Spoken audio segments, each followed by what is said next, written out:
നമുക്കിന്ന് simple past എന്താണെന്ന് പഠിക്കാം. സാധാരണ ഭൂതകാലം. സിമ്പിൾ പ്രസൻറ്റ് നമ്മൾ പഠിച്ചു കഴിഞ്ഞു, അതിൻ്റെ ഉപയോഗങ്ങളും ഒക്കെ പഠിച്ചു. ഇനി നമ്മൾ സിമ്പിൾ പാസ്റ്റ് പറയുന്നു. അത് സിമ്പിൾ പാസ്റ്റിൽ ഒരു സെൻറ്റൻസ് ഉണ്ടാക്കാൻ വേണ്ടിയിട്ട് ആദ്യം സബ്ജക്റ്റ് എഴുതണം, അത് കഴിഞ്ഞ് V2 വെർബിൻ്റെ രണ്ടാമത്തെ ഫോം എഴുതണം, പിന്നെ ഒബ്ജക്റ്റ് എഴുതണം. അപ്പോൾ എന്തുണ്ടാകും? സിമ്പിൾ പാസ്റ്റ് ഉണ്ടാകും. ഉദാഹരണത്തിന് ഹി, അവൻ. ഇനി നമ്മൾ കഴിച്ചു, ഉച്ചഭക്ഷണം കഴിച്ചു എന്ന് പറയാൻ പോവുകയാണ്. അപ്പം കഴിച്ചു എന്നുള്ളത് കഴിക്കുക, കഴിക്കുക എന്നുള്ളത് V1ഉം അതിൻ്റെ V2 കഴിച്ചു എന്നാണ്. അപ്പം കഴിക്കുകയുടെ ഈറ്റാണ്. ഇവിടെ V2 എഴുതുമ്പോൾ ഈറ്റിൻ്റെ V2 ഏറ്റാണ്, കഴിച്ചു എന്ന് പറയാൻ. പിന്നെ ലഞ്ച്, ഉച്ചഭക്ഷണം, അത് എഴുതി. നമ്മൾ ഇതൊക്കെ പഠിക്കാൻ വേണ്ടിയിട്ട് എളുപ്പത്തിനാണ് അന്ന് നമ്മൾ V1, V2, V3, V4 ഒക്കെ പഠിച്ചിട്ടുണ്ടായിരുന്നു. അതറിയാവുന്നവർക്ക് ഇപ്പം സ്വന്തമായിട്ട് തനിയെ പുതുതായി സെൻറ്റൻസുകൾ ഉണ്ടാക്കാം. അപ്പോൾ ഇനി നമുക്ക് നെഗറ്റീവ് പഠിക്കാം. ഇതിന് നമുക്ക് സിമ്പിൾ പാസ്റ്റിൻ്റെ നെഗറ്റീവ്, സിമ്പിൾ പാസ്റ്റിലൊരു നെഗറ്റീവ് എങ്ങനെ ഉണ്ടാക്കാമെന്ന് നോക്കാം. അതിന് വേണ്ടിയിട്ട് നമ്മൾ എപ്പോഴും എന്താ ചെയ്യുന്നത്? സബ്ജക്റ്റ് എഴുതും, പിന്നെ ഡിഡ് നോട്ട് ചേർക്കും നെഗറ്റീവ് ആക്കാൻ. ഏതിനാ? സിമ്പിൾ പാസ്റ്റിനെ നെഗറ്റീവ് ആക്കാൻ എപ്പോഴും ഡിഡ് നോട്ട് ചേർക്കും. ഡിഡ് നോട്ടിനെ ചുരുക്കി എഴുതുന്നത് ഡിഡിൻ്റെ എന്നാണ്. അത് കഴിഞ്ഞാൽ പിന്നെ ഡിഡ് വന്നു കഴിഞ്ഞാൽ ഒരേ സെൻറ്റൻസിലാവുമ്പം ഡിഡ് വന്നാൽ പിന്നെ V1 മാത്രമേ ചേർക്കുള്ളൂ. ഇവിടെ ഒരേ സെൻറ്റൻസിലായതുകൊണ്ട് ഡിഡ് ചേർത്ത് കഴിഞ്ഞാൽ പിന്നെ V1 ആണ് ചേർക്കുന്നത്. എപ്പോഴായാലും V1 പ്ലസ് ഡിഡാണ് V2 വരുന്നത്. അത് കഴിഞ്ഞ് നമ്മൾ ഒബ്ജക്റ്റ് ചേർത്തു. അപ്പോഴെങ്ങനെ പറയാം? He didn't eat lunch. അവൻ ഉച്ചഭക്ഷണം കഴിച്ചില്ല. ഹീ ഡിഡിൻ ഏറ്റ് ലഞ്ച്. അവൻ ഉച്ചഭക്ഷണം കഴിച്ചില്ല. മനസ്സിലായോ? ഇനി നമ്മൾ എന്ത് ചെയ്യും? അടുത്തത് ഇനി നമ്മൾ ചോദ്യം ഉണ്ടാക്കാം. ഏതിലാ? സിമ്പിൾ പാസ്റ്റ് ടെൻസിൽ ഒരു ചോദ്യം എങ്ങനെ ഉണ്ടാക്കാമെന്ന് നോക്കാം. അതിന് വേണ്ടിയിട്ടുള്ള ആ ഒരു ഇക്വേഷൻ എങ്ങനെയാണ്? ഡിഡ് എഴുതുക, അത് കഴിഞ്ഞ് സബ്ജക്റ്റ് എഴുതുക, V1 എഴുതുക, ഒബ്ജക്റ്റ് എഴുതുക. ഇവിടെ നമ്മൾ നേരത്തെ പറഞ്ഞ കണക്ക് ഡിഡ് വന്നു കഴിഞ്ഞാൽ ഒരേ സെൻറ്റൻസിൽ ഡിഡ് വന്നു കഴിഞ്ഞാൽ പിന്നെ അതിൻ്റെ വെർബ് V1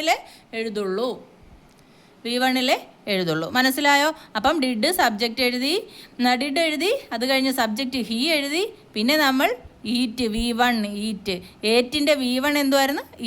ഈറ്റ് ലഞ്ച്, എന്നിട്ട് ക്വസ്റ്റ്യൻ മാർക്ക്. അപ്പം ഡിഡ് ഹി ഈറ്റ് ലഞ്ച്? അവൻ ഉച്ചഭക്ഷണം കഴിച്ചോ? അപ്പം കഴിച്ചു, കഴിച്ചില്ല, കഴിച്ചു. പോസിറ്റീവ്, നെഗറ്റീവ്, ചോദ്യം. അപ്പോൾ ഇത് മൂന്നും ആയേ. ഇനി നമ്മൾ ഇവിടെ ഈറ്റ് എന്ന് പറഞ്ഞ വെർബിൻ്റെ ഫോംസ് ഏതൊക്കെയാണ്? ഈറ്റ് V1, അടുത്തത് ഏറ്റ് V2, eaten V3, eating V4, Eats V5. ഇവിടെ എസ് വരുമ്പോൾ ഡസ്, ഈ ING ചേർന്നു, ഇവിടെ ഡൺ, പിന്നെ ഇവിടെ ഡിഡ്, ഇവിടെ do. Did, done, ING, does. ഇത് ഇത്രയാണ് ഇതിൽ വരുന്നത്. ഇത് നമ്മുടെ പഴയ വീഡിയോയിൽ പാർട്ട് 23 ഫോംസ് ഓഫ് വെർബ് എന്ന് പറഞ്ഞ് കൊടുത്തിട്ടുണ്ട്. അതിൽ നോക്കിയാൽ ഇത് വിശാലമായിട്ട് മനസ്സിലാവും. ഇനി നമുക്ക് കുറച്ച് ഉദാഹരണം കൂടെ പറയാം. We drank tea. ഞങ്ങൾ ചായ കുടിച്ചു. ഡ്രിങ്കിൻ്റെ V2 ആണ്. കുടിച്ചു, കുടിക്കുക, ഡ്രിങ്ക്, ഡ്രാങ്ക്, കുടിച്ചു. അപ്പോൾ ഇവിടെ വി ഡ്രാങ്ക് ടീ.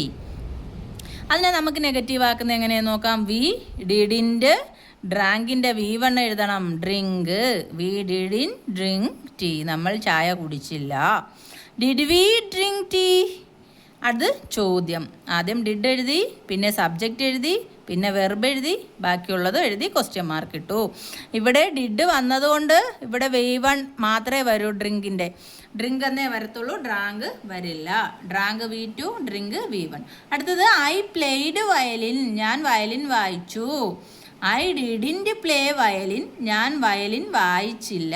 ഡിഡിൻറ്റ് ചേർത്തു, പ്ലേഡിൻ്റെ V1 പ്ലേ എഴുതി, ബാക്കി എഴുതി.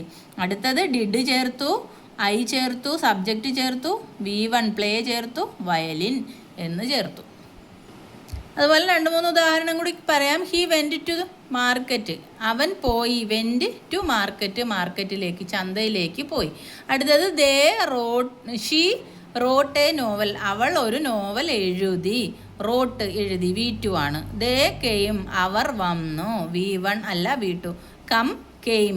Come V1, came V2. വന്നു.